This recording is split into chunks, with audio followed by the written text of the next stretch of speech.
Durante anos, eu assisti todos se sentarem ao redor de uma mesa onde nunca havia espaço para mim. Eu cresci acreditando que, se eu fosse quieta, obediente e orgulhosa da família, algum dia eles finalmente me notariam. Mas o que ninguém imagina é que, quando você passa tempo demais sendo deixada de lado, algo dentro de você muda. Você para de pedir permissão para existir, e começa a construir seu próprio lugar no mundo. Este ano, minha família me disse, literalmente, que não havia espaço para mim na ceia de Natal. E é verdade. Isso poderia ter acabado comigo. Mas, em vez disso, eu fiz algo que ninguém esperava. Algo que virou assunto na cidade inteira. Se você quer saber como eu transformei uma exclusão em uma das noites mais inesquecíveis da minha vida, fica comigo até o final. Porque essa história não termina como eles imaginavam.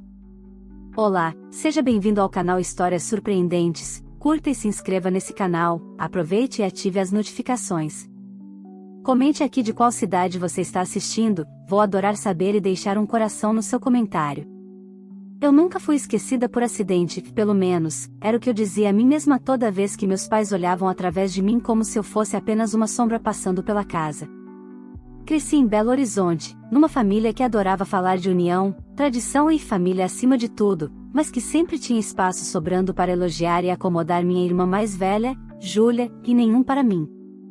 Ela era brilhante, a querida, a filha com futuro garantido. Eu era a reserva silenciosa, aquela que servia, observava e aprendia a caber em espaços cada vez menores. Hoje tenho 29 anos, moro em São Paulo e sou fundadora de uma empresa de tecnologia logística avaliada em altos milhões de reais. Eu administro rotas, cargas e prazos com precisão cirúrgica, e ainda assim, ironicamente, minha própria família sempre me tratou como alguém em trânsito, uma presença provisória, um erro de rota emocional. Mas isso mudou. Ou melhor, eu mudei. Tudo começou numa manhã de dezembro, perto do Natal. Eu estava sentada no meu apartamento com vista para a Avenida Paulista, café esfriando na mão, quando meu celular vibrou. Era minha mãe. Sorri antes de abrir a mensagem, e ainda tinha aquele reflexo bobo de esperar carinho, reconhecimento, qualquer coisa parecida com afeto.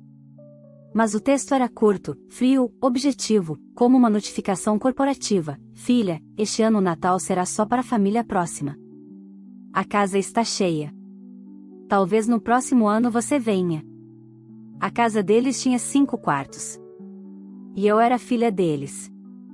Mas claro, a família próxima incluía Júlia, o marido dela, os 2 filhos, os sogros, e pelo que eu soube depois, até uma vizinha que não tinha onde passar a noite.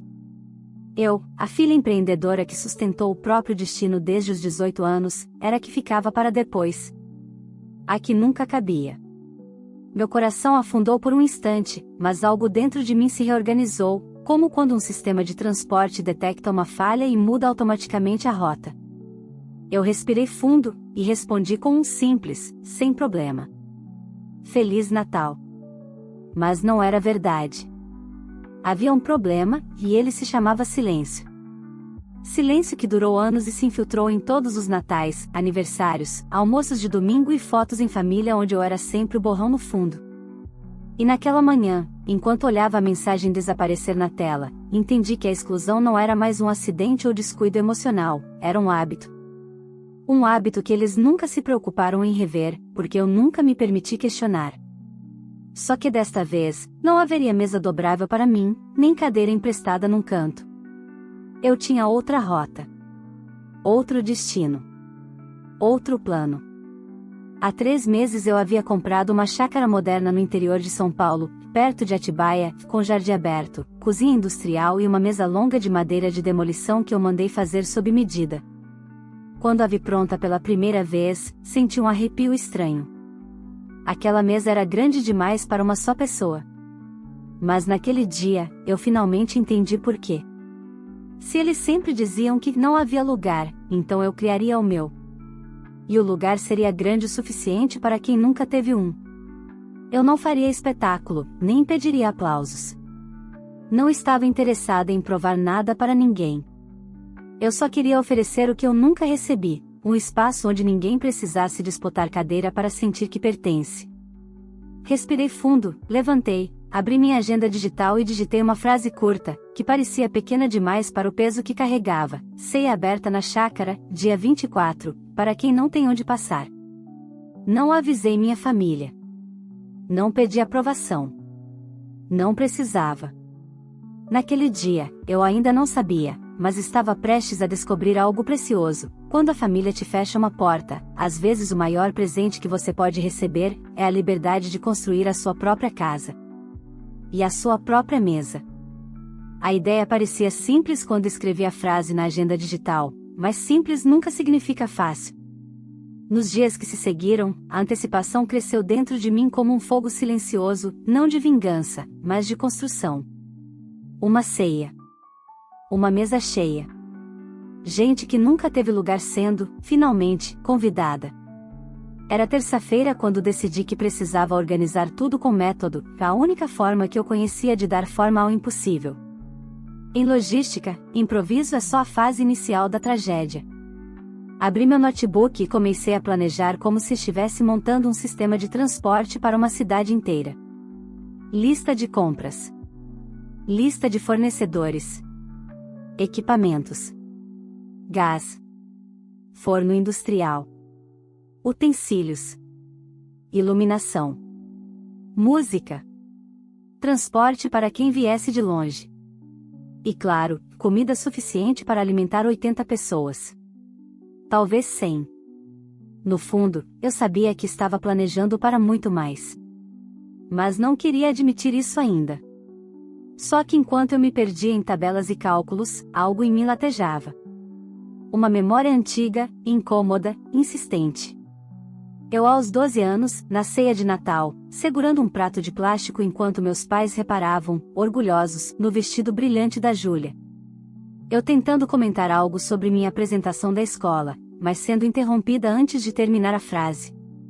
Eu, de pé, porque faltou cadeira. Sempre faltava. Sacudi a lembrança para longe. Eu não estava mais naquele lugar. Agora eu tinha voz. E espaço. Na quarta-feira, dirigi até a chácara com o porta-malas cheio. Temperos, frutas, panetones, espetos de madeira, carnes encomendadas de um açougue orgânico em Bragança. Quando cheguei, o cheiro de terra molhada me abraçou. O céu estava cinza, mas a grama brilhava como se tivesse sido lavada com cuidado. Passei os dedos pela mesa longa de madeira. Era ali que tudo aconteceria. E eu senti, quase como se aquele móvel antigo sussurrasse, que, de alguma forma, eu também estava sendo vista ali. Comecei a preparar tudo. Não cozinhando ainda, mas organizando. Cadeiras. Louças. Copos. Velas. Linhas de luz penduradas como constelações humanas. Eu não queria luxo. Queria calor verdade. No fim da tarde, parei na varanda, suja de poeira e farinha, e respirei fundo. Era a primeira vez em meses que eu sentia algo que não fosse pressa. Meu celular vibrou. Era um número desconhecido. Atendi. Oi, aqui é a Carla, do grupo de voluntários da igreja aqui perto. A pastora comentou que você vai fazer uma ceia aberta? Sorri sem perceber. Vou, sim. A gente gostaria de ajudar, se você aceitar. Podemos levar pães, sobremesas e alguns voluntários para servir. Meu peito se apertou de um jeito estranho. Não estava acostumada a receber ajuda sem precisar implorar, provar, justificar. Claro que sim. Obrigada. Quando desliguei, fiquei olhando para o nada por alguns segundos. O silêncio da chácara era diferente do silêncio da casa onde cresci. Aqui ele não machucava. Ele acolhia. Naquela noite, antes de voltar para São Paulo, escrevi numa lousa pequena pendurada na cozinha, para todos que já ouviram não cabe ponto. E logo abaixo, aqui, sempre cabe. Fechei as luzes com um sorriso lento, discreto, quase tímido. Pela primeira vez em muito tempo, eu não estava vivendo para provar nada aos outros. Eu estava vivendo para oferecer algo. Para mim. Para quem precisasse. No caminho de volta, as luzes da rodovia passavam como estrelas caindo. O rádio tocava baixinho. Meu coração estava cheio de uma calma estranha, quase sagrada. Mas quando cheguei em casa e deixei as chaves sobre a bancada, meu celular vibrou novamente. Era minha irmã, Júlia. A mensagem, curta como sempre: mamãe contou que você vai passar o Natal sozinha. Que exagero. Você podia simplesmente ter dito que viria mais tarde. Demorei alguns segundos antes de respirar. Ela não sabia. Eles nunca sabiam. Respondi: não vou estar sozinha. Guardei o celular na gaveta, como quem guarda uma versão antiga de si mesma, e fui dormir. Naquela noite, sonhei com cadeiras cheias, vozes quentes, risadas que não precisavam pedir licença. Eu sonhei com uma mesa que, desta vez, era minha, e era para todos. Na quinta-feira de manhã, acordei com uma energia que eu não sentia desde que fundei minha empresa. Era uma mistura de ansiedade, responsabilidade e uma sensação doce de que algo importante estava prestes a acontecer, não só para mim, mas para outras pessoas também. Antes de sair de casa, preparei um café forte e fiquei alguns minutos olhando meu próprio reflexo no vidro da varanda. Havia cansaço, claro, mas havia também brilho. Brilho de quem deixou de pedir cadeira emprestada e decidiu construir a própria mesa. Cheguei à chácara perto das 9. O portão abriu devagar, rangendo como se estivesse acordando junto comigo. E, para minha surpresa, já havia um carro estacionado na frente da casa. Uma mulher com cerca de 50 anos estava descarregando caixas do porta-malas, pães, bolos simples, potes de farofa. Ela me viu e sorriu, aquele sorriso tímido, quase inseguro, de quem não sabe se está invadindo ou sendo útil. Bom dia, sou a Carla. Ah. Você veio cedo, respondi, devolvendo o sorriso. Obrigada por isso. Não tem de que, ela disse, ajeitando um fio de cabelo atrás da orelha. A gente sabe como é difícil quando a mesa de alguém tem lugar para todo mundo, menos pra gente. Aquela frase bateu fundo. Ela não sabia nada da minha história, e ainda assim sabia tudo. Agradeci e ajudei a descarregar as caixas. Logo depois, chegaram mais 2 pessoas, um senhor com bigode farto trazendo verduras frescas do sítio dele, e uma jovem tímida com uma panela enorme de arroz ainda quente. Eu me senti estranhamente emocionada. Não era sobre comida. Era sobre presença. Sobre escolha. Passamos a manhã preparando a área externa. Montei um varal de lâmpadas pendentes que cruzei pelo jardim. Coloquei velas dentro de potes de vidro. No centro da mesa, folhas de eucalipto e flores simples que colhi ali mesmo, do lado do pomar. Tudo muito natural, muito verdadeiro. Eu não queria luxo. Queria lar. Enquanto arrumávamos, Carla me contou, entre uma pausa e outra, que os natais dela nunca foram fáceis. Família grande, muito barulho, e ela sempre se sentiu peça estranha no próprio tabuleiro. Tem gente que nasce encaixada, ela disse, rindo baixo, e tem gente que aprende a se encaixar sozinho. Ou cria o próprio lugar, completei. Ela me olhou com surpresa, depois concordou, como quem entende mais do que precisa ser dito. À tarde, fui até o mercado da região comprar mais itens. Farofa de cebola, frutas para compotas, algumas bebidas, ingredientes para rabanadas. No caixa, uma senhora comentou que ouviu dizer que uma mulher da cidade estava fazendo uma ceia comunitária. Eu apenas sorri, como quem guarda um segredo bom demais para estragar com palavras. Voltei à chácara carregada de sacolas e encontrei mais ajudantes espontâneos. Uma adolescente com uniforme escolar trouxe 2 tortas da avó. Um caminhoneiro estacionou na entrada e deixou caixas com refrigerantes. Uma manicure da vila trouxe sobremesas improvisadas em potes plásticos. A casa vibrava. A mesa ganhava vida. E algo dentro de mim também. No fim do dia, enquanto enxugava a pia e observava o sol se esconder atrás das árvores, meu celular tocou. Minha mãe. Respirei fundo antes de atender. Ana, seu pai disse que você vai mesmo passar o Natal sozinha? Ela perguntou, com aquele tom polido que sempre escondia julgamento. Não estou sozinha, mãe, respondi com calma. Estou organizando uma ceia na minha chácara. Silêncio. longo. Ceia? Mas com quem? Com pessoas que não têm onde ir. Outro silêncio, não de surpresa, mas de incômodo. Isso parece exagerado, filha. Você sabe que poderia simplesmente vir depois. A família tem prioridade. Sorri com uma ironia leve que ela não podia ver. Mamãe, família é quem abre espaço. Não comece com drama, ela rebateu, já irritada. Você sempre teve lugar aqui. Tive vontade de rir. Não era verdade. Nunca tinha sido. Mas eu não estava ali para convencê-la, eu já tinha transcendido aquele debate. Mãe, falei com uma serenidade que surpreendeu até a mim, todo mundo tem sua versão. Essa é a minha. Ela soltou um suspiro impaciente, murmurou algo sobre ingratidão moderna e desligou. E, pela primeira vez, aquele tipo de conversa não me corroeu. Não doeu. Apenas, passou. Fui até a mesa, passei a mão pela madeira, e senti um calor que não vinha só da luz. Era coragem. Era escolha. Eu não era mais quem implorava por espaço. Eu era quem preparava cadeiras. E no dia seguinte, o mundo saberia disso, não através de escândalo ou vingança, mas através de uma mesa iluminada, pratos cheios e risos verdadeiros ecoando entre árvores. Ali, no silêncio da noite, eu entendi. Quando você para de esperar convite, você descobre que a liberdade não é um lugar, é uma mesa posta com um nome que o mundo nunca aprendeu a chamar, o seu. Na manhã do dia 24, o céu amanheceu quase branco, como se estivesse se preparando para um palco que ainda seria montado.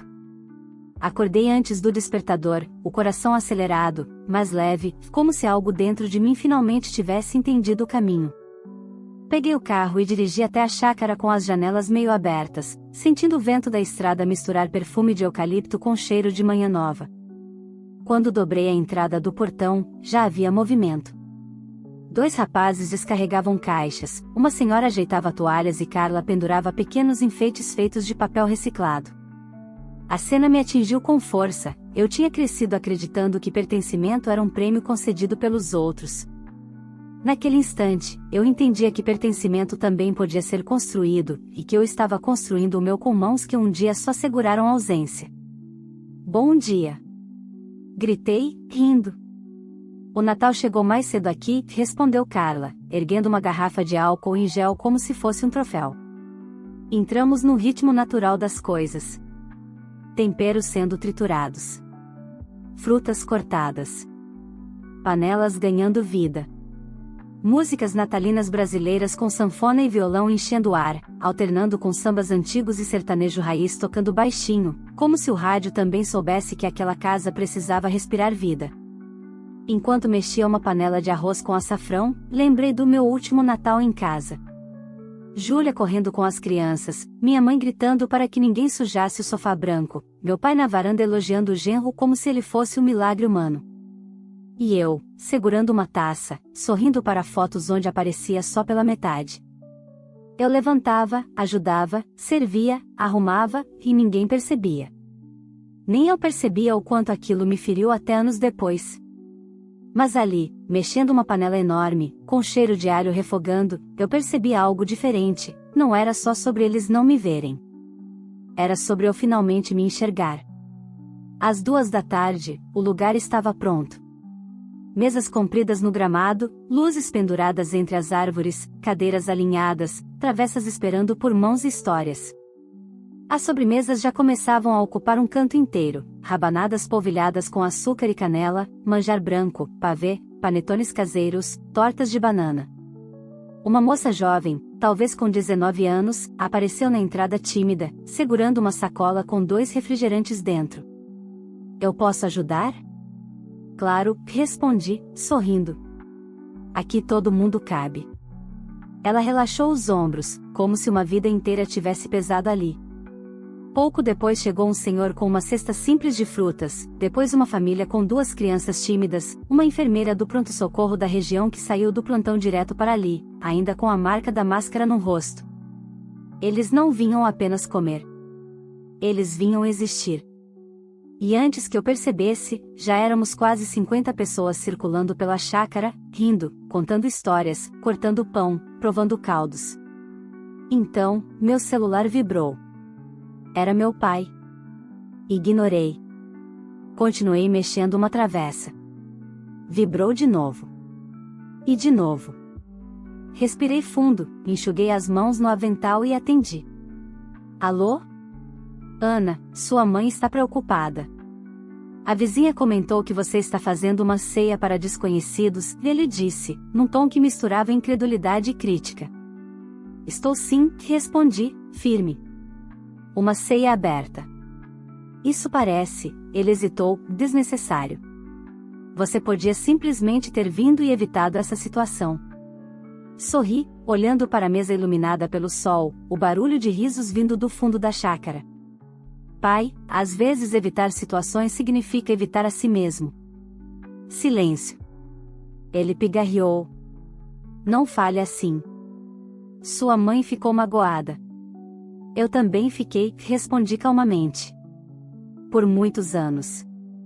Ele respirou fundo como quem quer dizer algo, mas não sabe como. A família é casa, filha. Casa não é lugar que me coloca do lado de fora, respondi. Casa é onde eu posso entrar sem pedir licença. Silêncio de novo. Então ele disse, bom. Feliz Natal. E desligou. Não houve briga, não houve grito.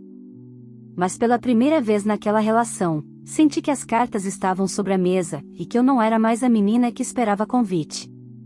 Às 5 da tarde, as luzes foram acesas. As velas acenderam como pequenas estrelas humanas. As travessas foram colocadas na mesa. Os convidados se acomodaram. Havia sentimento no ar, algo entre gratidão, surpresa e um tipo de paz que só aparece quando você para de correr atrás de portas fechadas. Quando eu levantei a taça de suco de uva para agradecer, percebi que minha voz estava firme, não tremendo como antigamente. Obrigada por estarem aqui. Hoje ninguém está sozinho. Hoje ninguém fica para depois. Aqui sempre tem lugar.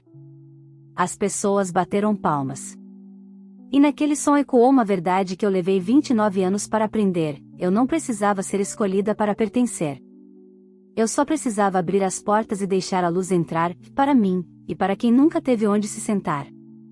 Quando o relógio marcou 7 da noite, a chácara já parecia parte de um filme que eu sempre quis assistir, mas nunca tinha sido convidada a participar. As luzes sobre as árvores pendiam como constelações caseiras, o cheiro de comida quente se misturava com o frescor do mato e risos preenchiam os vãos do silêncio que um dia me acompanhou. A mesa estava cheia, literalmente cheia. Crianças com bochechas rosadas seguravam pedaços gigantes de rabanada, idosos conversavam com jovens como se fossem velhos conhecidos e a enfermeira do plantão começava a cantarolar baixinho um samba antigo que outros rapidamente acompanharam. Era uma mistura improvável, uma coreografia espontânea, e ainda assim tudo fazia sentido. Eu me sentei no fim da mesa por um instante, só observando. Durante toda a minha vida, eu procurei aquele sentimento de pertencimento. Agora ele estava ali, e não porque alguém me deu. Porque eu criei. De repente, ouvi alguém bater um garfo no copo, um gesto tímido, quase envergonhado. Era um senhor de boné surrado, olhar cansado, mas quente.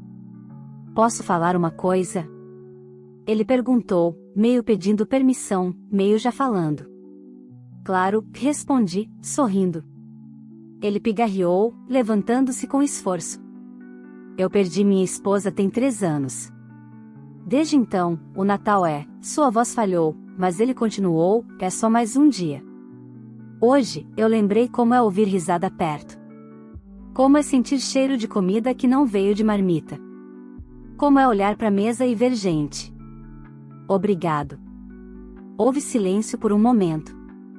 Daquele tipo bom, que abraça. Depois aplausos.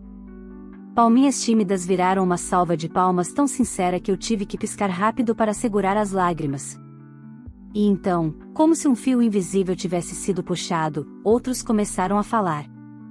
Uma Uma jovem mãe com um bebê no colo contou que o pai da criança foi embora, e que nunca soube como pedir ajuda, mas ali, naquela noite, alguém segurou seu filho para ela comer em paz, e aquilo já valia mais do que qualquer presente. Um caminhoneiro com mãos enormes e pele marcada pelo sol disse que fazia anos que só comia impostos nas estradas nas festas. É bom lembrar que a gente existe, ele murmurou. Cada história era uma pequena lâmina e um lenço ao mesmo tempo, cortava, mas também curava. E então algo surpreendente aconteceu. Uma adolescente que tinha vindo com a avó se levantou devagar, segurando um celular. Posso gravar? Ela perguntou. Quero mostrar isso para minha turma. Tem gente que acha que ninguém liga para ninguém mais. Mas isso aqui prova outra coisa. Eu sorri e concordei. Ela gravou, e pouco depois outras câmeras apareceram. Nada planejado, nada ensaiado. Apenas gente querendo guardar algo bonito. As redes sociais começaram a pipocar ali mesmo. Fotos da mesa iluminada, vídeos curtos de pessoas brindando, crianças correndo, pratos cheios, a música suave ao fundo. Eu não fiz nenhuma postagem, mas a história correu sozinha, como se tivesse vida própria. Sentindo um impulso, caminhei até uma cadeira especial que coloquei ao lado da lareira externa, uma cadeira simples de madeira, restaurada, e no encosto eu mesma havia escrito, para quem um dia não teve lugar. Eu toquei o encosto, silenciosa. E naquele toque, senti todas as versões antigas de mim sentando ali por um instante. Foi quando meu celular vibrou. Uma chamada de vídeo. Minha mãe. Respirei fundo antes de atender. A imagem dela apareceu com a luz branca forte da casa batendo atrás, quase simbolicamente fria. Ana, o que é isso que estamos vendo no Facebook? Sua voz vinha embargada entre raiva e incredulidade. Antes que eu respondesse, meu pai passou atrás dela, o rosto fechado. Isso é exposição desnecessária. Você está fazendo parecer que nós te rejeitamos. Eu respirei fundo. Eu não fiz nada parecer. Vocês realmente me rejeitaram. Eu só não precisei esconder. Minha mãe franziu a testa. As pessoas estão comentando, dizendo que você está acolhendo os esquecidos. Está todo mundo falando disso. Que bom, respondi, firme. Porque por muitos anos eu fui uma delas. Houve um longo silêncio. Eu ouvia o farfalhar das árvores na chácara e, ao mesmo tempo, o som seco da respiração dos meus pais. Meu pai tentou formular algo. Você poderia ter vindo. Poderia ter avisado. Vocês disseram que não havia lugar, respondi calmamente. Então eu fiz um. Para mim. Para eles. Minha mãe, visivelmente abalada, murmurou, você devia ter falado com a gente antes. Eu sorri, sem ironia, apenas verdade. Eu passei anos tentando falar. Vocês é que nunca ouviram. A chamada terminou sem conclusão, sem reconciliação, sem gritos. Apenas silêncio, e desta vez não era silêncio de opressão, e sim de libertação. Quando voltei para a mesa, uma criança me puxou a mão. Moça, onde eu sento? Eu abaixei, olhei nos olhos dele e sorri, onde você quiser. Aqui sempre cabe. Ele correu rindo até a ponta da mesa, e eu senti que a noite tinha acabado de selar algo dentro de mim. Não era mais sobre eles. Nunca mais seria. Era sobre todo mundo que um dia ouviu não tem espaço, e decidiu, como eu, construir o próprio lugar no mundo. E ali, ao som das conversas, ao brilho suave das luzes, eu soube, a maior mesa que construí não era de madeira. Era a que eu construí dentro de mim. A madrugada chegou sem pressa, como se o tempo soubesse que havia algo sagrado ali que não poderia ser apressado. As luzes ainda brilhavam sobre o gramado, algumas crianças dormiam no colo dos pais, outras brincavam de desenhar estrelas na terra úmida com gravetos. A música tinha baixado para um dedilhado suave de violão, e a brisa leve carregava cheiro de lenha e canela. Quando os últimos convidados foram embora, ainda agradecendo, ainda sorrindo, eu fiquei parada olhando a mesa. Louça suja, migalhas, taças pela metade, guardanapos amassados, um cenário que, para muita gente, significaria bagunça, mas para mim era prova. Prova de presença. Prova de vida compartilhada. Prova de que, pela primeira vez, eu não tinha sido espectadora da própria história. E, principalmente, prova de que mesas cheias também podem curar. Começamos a recolher tudo.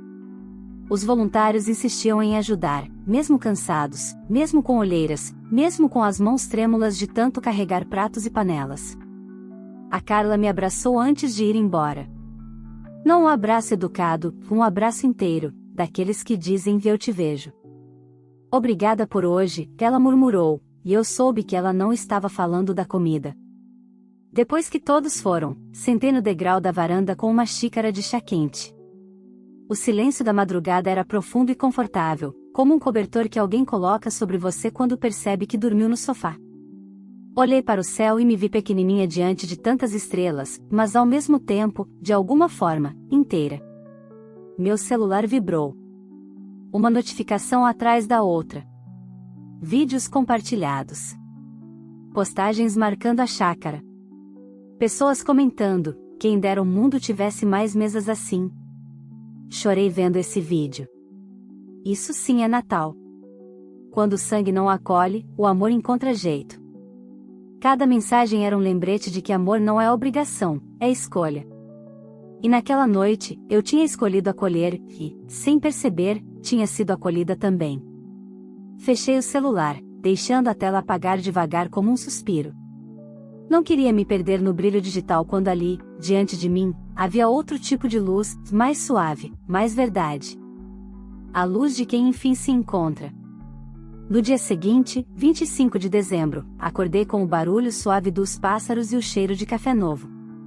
Abri as janelas e deixei o sol entrar como quem deixa o futuro atravessar a alma sem resistência. Peguei o carro e fui até a cidade vizinha comprar pão fresco. Enquanto esperava no balcão da padaria, uma senhora me reconheceu. Você é a moça da ceia, né? Ela disse, emocionada. Vi tudo no Facebook. Você fez bonito. Muito bonito. Sorri tímida. Eu ainda estava me acostumando com essa versão de mim que não se encolhia. Obrigada. Foi uma noite especial. Ela segurou minha mão de leve e sussurrou. Você deu um lugar ao mundo, e o mundo te deu de volta. Isso ninguém tira. Na volta para a chácara, notei um carro parado na porteira. Meus dedos congelaram por um instante quando reconheci a placa. Era deles.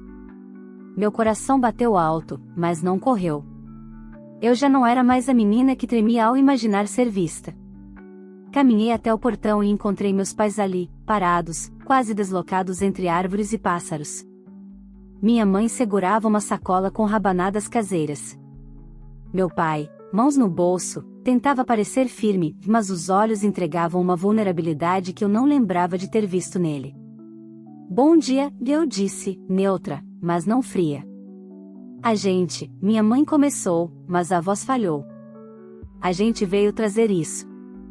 É simples, mas, e nós queríamos ver o lugar, meu pai completou, sem me encarar. Ver com os próprios olhos. Respirei fundo. Parte de mim queria perguntar por que agora. Outra parte sabia, perguntas às vezes só atrapalham respostas que estão vindo devagar. Entrem, eu disse, abrindo espaço. Hoje cabe. Eles caminharam por entre as mesas desmontadas, as toalhas penduradas, os pratos empilhados. Eu observava o olhar deles percorrer tudo, não como quem julga, mas como quem, pela primeira vez, tenta entender. No fim, minha mãe tocou a madeira da grande mesa e sussurrou, você fez algo bonito. Meu pai apenas concordou. Um gesto pequeno, mas muito maior do que qualquer discurso. Não houve abraço cinematográfico, nem choro, nem reconciliação instantânea.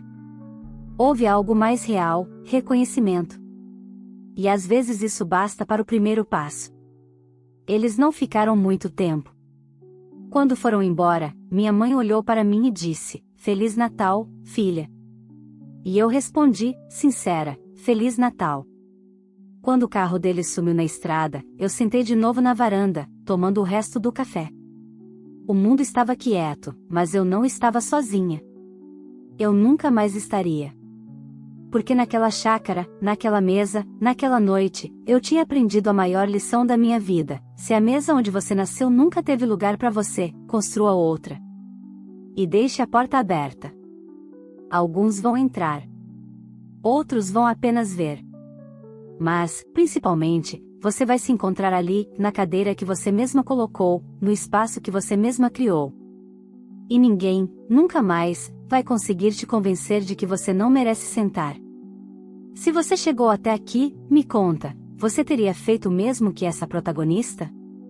Quando a família fecha as portas, você acredita que é possível construir uma mesa ainda maior e acolher quem realmente merece estar nela? Essa história não é só sobre Natal. É sobre pertencimento, coragem e a força de criar o próprio lugar no mundo, mesmo quando aqueles que deveriam nos apoiar escolhem virar o rosto.